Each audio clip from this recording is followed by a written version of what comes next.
Assalamualaikum warahmatullahi wabarakatuh. Alhamdulillahirabbil alamin. Allahumma shalli ala sayidina Muhammadin. Teman dan sahabat semuanya yang dimuliakan oleh Allah Subhanahu wa taala. Kita melanjutkan kajian kita di dalam kitab Fathul Mu'in, masih di dalam pembahasan zakat.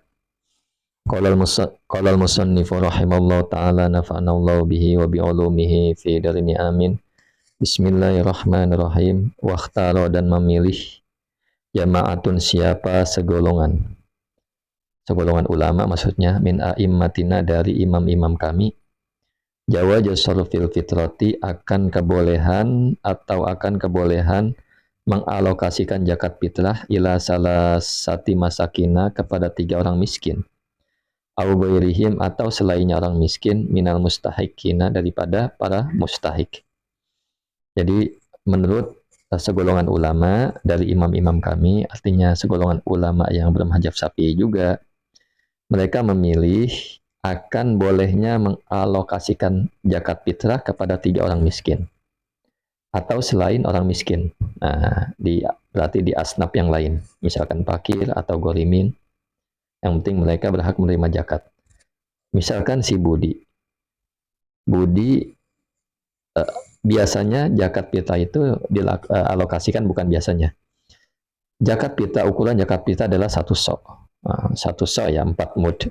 Si Budi boleh mengalokasikan kepada zakat fitrah atau 1 soknya ini diberikan kepada wati orang fakir. 1 sok boleh. Tetapi menurut ulama ini, segolongan ulama ini, boleh dibagi 1 sok ini kepada 3 orang fakir atau 3 orang miskin. Wati, misalkan Ina sama Lisa misalkan. Nah, artinya 1 sok ini dibagi 3. Nah, seperti itu boleh. Ini menurut segolongan ulama. Kemudian Allahumma sholli ala sayyidina Muhammad wa ala ali sayyidina Muhammad. Laukana, dan jika ada, apabila ada kullu sinfin, setiap golongan, au ba'dul asnafi atau sebagian beberapa golongan, waqtal wujubi, di waktu wajib, mahsuron, itu dibatasi atau terbatas, fi salasatin, di dalam 3, faqala atau lebih sedikit, bisa 2, bisa 1, istahaqquha, maka berhak siapa 3 hak pada zakat fil ula, di dalam contoh yang pertama. Nah, seandainya setiap golongan, nah, di waktu wajibnya zakat, nah, itu terbatas. Jadi di dalam suatu wilayah ada setiap golongan, artinya setiap asnaf itu ada orangnya masing-masing, bagiannya, individunya ada. Nah, atau ada sebagian golongan saja. Misalkan dari 8 asnaf itu yang ada cuma 3, fakir, miskin, sama gorimin. Nah, pada waktu wajibnya zakat dan orangnya terbatas. Nah, orangnya terbatas. Misalkan bisa 3 atau lebih dari atau kurang dari 3. Maka dalam keadaan ini mereka yang 3 itu atau kurang dari 3 berhak mendapatkan zakatnya. Nah, jadi 3 ketiga bagian, misalkan adanya 2, maka golongan miskin ada 2 atau ada 3, maka berhak mereka mendapatkan zakatnya, diberikan. Nah, tinggal dibagi saja. Kemudian wa ma yakhussu, dan terhadap sesuatu yakhussu yang tertentu, apa ma al-mahsurina, kepada orang yang dibatasi, bisa niati, di dalam contoh yang kedua, min waqtil wujub, di waktu waktu wajib. Jadi gini, bagian yang khusus untuk golongan terbatas itu pada pembagian kedua juga menjadi hak mereka sejak waktu wajibnya zakat. Nah, jadi gini, kalau mau dicontohkan begini ya, biar mudah dipahami. Misalkan contoh kasus, di sebuah desa kecil, saat malam pembagian zakat, atau misalkan malam Idul Fitri ya, yakni kan waktu wajibnya zakat fitrah malam Idul Fitri setelah maghrib, hanya ditemukan 2 orang miskin yang memenuhi syarat sebagai penerima zakat. golongan lain dari 8 asnaf tidak ditemukan di desa itu. Nah, beberapa warga desa ingin menunaikan zakat fitrah dan ada cukup zakat dibagi ke banyak orang, barangnya banyak, harta zakatnya banyak.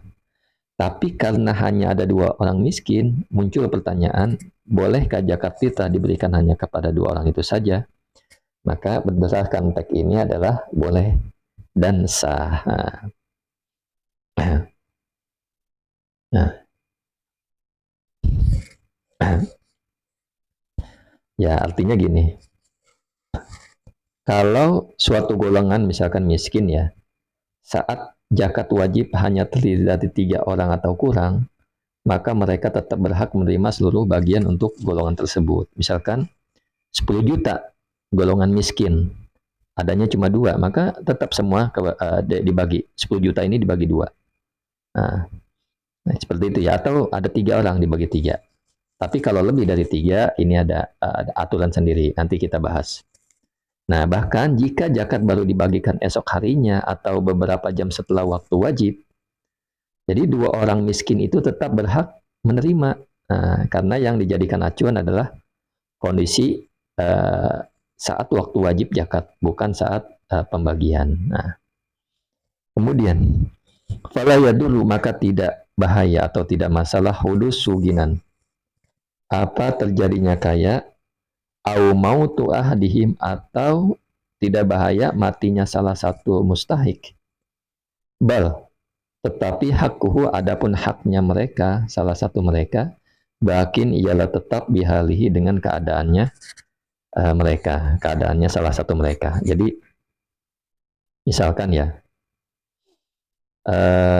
tidak mengapa orang yang tadinya berhak menerima zakat ini tiba-tiba mendadak kaya, terjadi kekayaan pada dirinya, atau tiba-tiba meninggal, terjadi meninggal ya si orang yang berhak menerima zakat ini. Nah, walaupun seperti itu, haknya orang itu adalah tetap dengan keadaannya, walaupun keadaannya dia menjadi kaya atau keadaannya meninggal. Nah, kemudian ini contoh ya biar lebih mudah.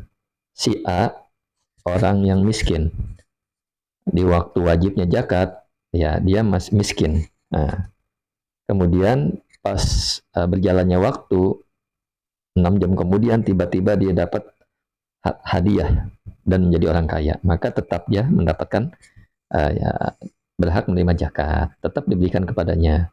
Atau si A ini meninggal, pada waktu wajibnya zakat dia ada, kemudian setelah 6 jam berlalu dia meninggal, dan harta zakat belum sempat dibagi oleh panitia zakat, oleh amil zakat, maka dia tetap mendapatkan apa namanya bagian zakat tersebut. Diberikan ke siapa? Ke ahli waris tentunya. Nah, kita lanjut teksnya ya.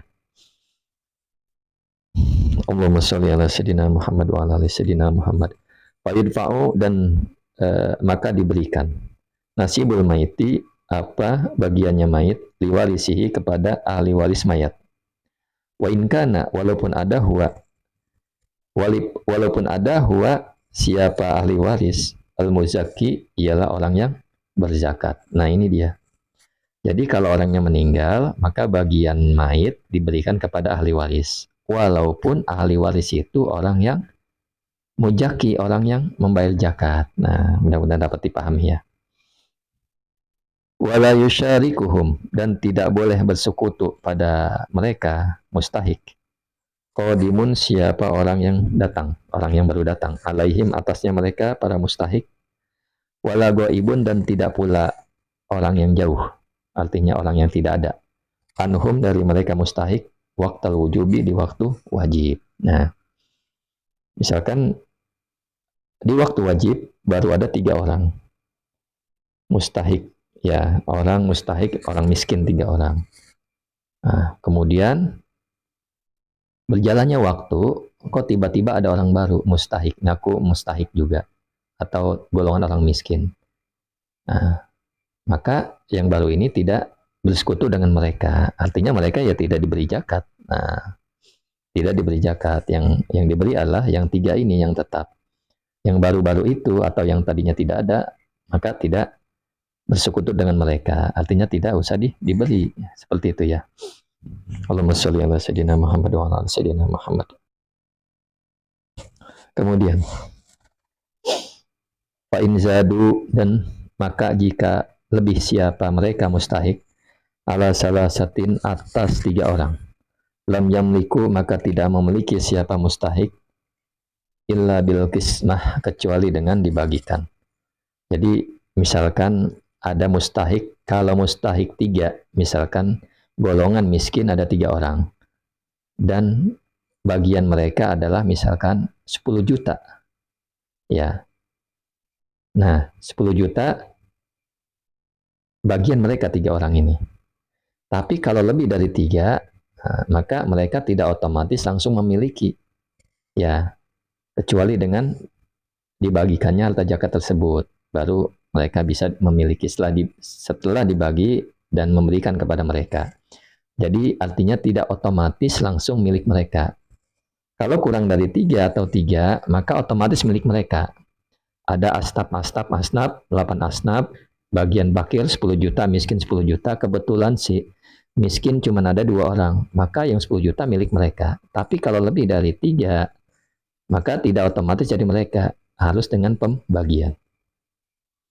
Wala yajuzu, dan tidak boleh limalikin, bagi pemilik harta, naqlu zakati, apa memindahkan zakat, an baladil mali, dari negara harta, walau ila musafatin, sekalipun ke jarak qoribatin, yang dekat apa jarak, wala tudasiu, maka tidak cukup apa zakat. Nah, nggak boleh ya kita memindahkan harta zakat dari negara harta kepada negara atau ke tempat yang lain, walaupun jaraknya dekat, maka tidak cukup zakat. Nah, tidak sah ya, tidak cukup apa zakat.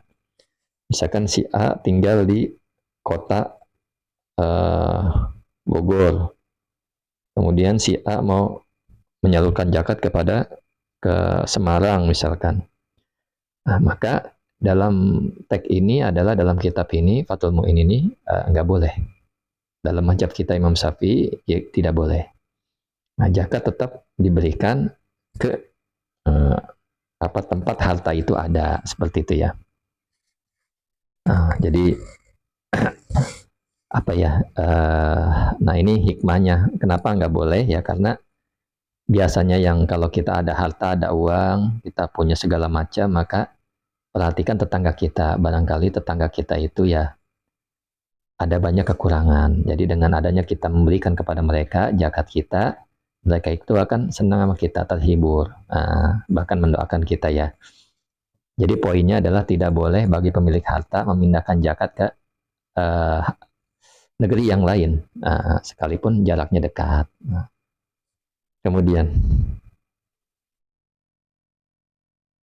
waladaf ulukimati, dan tidak cukup pula apa membayar harga igoiri mali tijaroh, di selain harta perdagangan, waladaf mu'ainihi, dan tidak pula memberi bendanya mal fihi, di dalam harta tijaroh. Nah, gini maksudnya. Jadi tidak boleh memberikan zakat dalam bentuk uang. Waladaf ulukimati.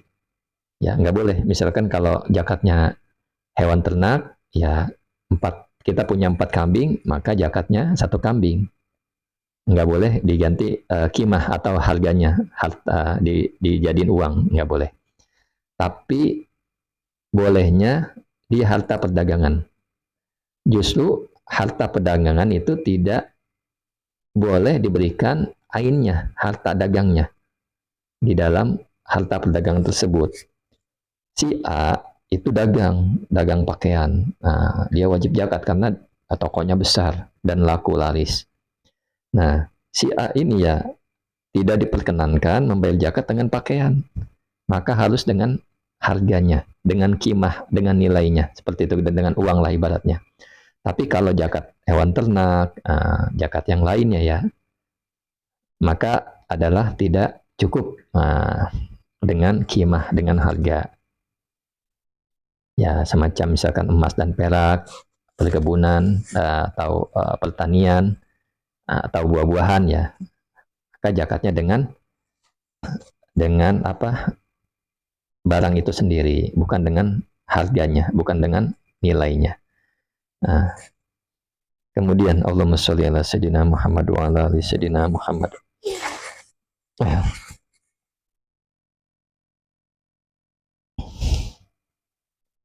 Mana tadi ya?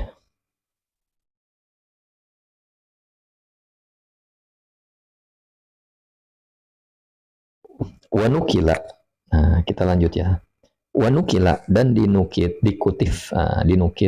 anu Umar, dari sahabat Umar, wabnu Abbasin, dan sahabat Ibnu Abbas, wabni Abbasin ya, dan sahabat Ibnu Abbas, wa Hudzaifah, dan sahabat Hudzaifah radhiyallahu anhum, semoga Allah meridhoi mereka, jawazu sarfi zakah, apa boleh mengalokasikan zakat ila sinfin wahidin, kepada satu golongan. Nah, jadi telah dikutip dari Ibnu Umar, dari Umar bin Khattab, dari Ibnu Abbas dan Hudzaifah mengenai bolehnya memberikan zakat kepada satu kelompok saja. Misalkan ada asnaf, ada 7 atau 8.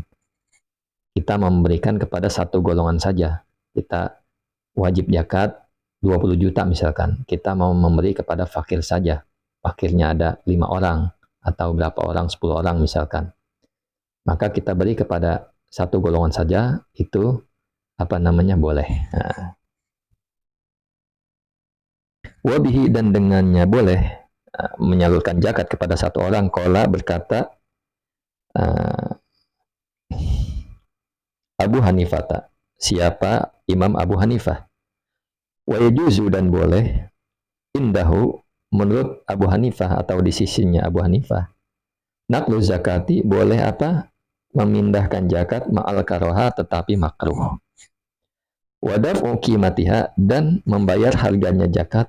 Nah, wa aini mali tijarah, dan benda harta zakat perdagangan. Nah, ini dia. Ini menurut Imam Abu Hanifah. Nah, jadi kata Abu Hanifah boleh memindahkan zakat ke daerah lain ya, tetapi makruh. Maka yang utama adalah yang dianjurkan di tempat harta itu berada. Nah, menurut Imam Abu Hanifah juga boleh membayar zakat, membayar harganya zakat. Artinya membayar dengan uang. Misalkan kambing, ya dihargakan. Satu kambing 40 ekor kambing, zakatnya satu kambing. Nah, seseorang tidak membayar dengan kambing, itu tidak mengapa, boleh. Dengan uangnya, dengan harganya, dengan nilainya. Dan menurutnya juga boleh juga membayar harta zakat perdagangan dengan dagangannya, dengan barangnya, dalam bentuk harga perdagangan. Misalkan tadi si A jualan baju, tokonya besar dan laris manis, sehingga dia wajib zakat perdagangan. Nah, boleh dia memberikan zakat dengan pakaian, dengan bajunya, bukan dengan nilai uangnya.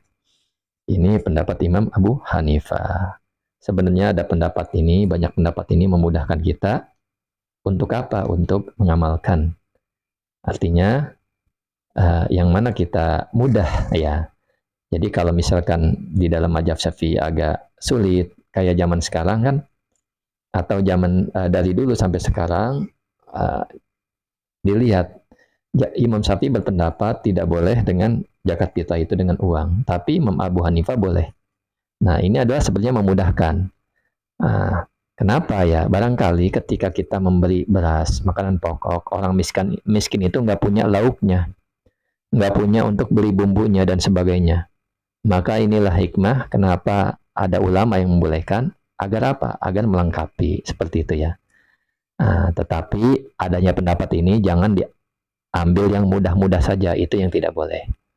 Seperti itu, mudah-mudahan dapat dipahami ya. Syukran ala ihtimamikum. Assalamualaikum warahmatullahi wabarakatuh.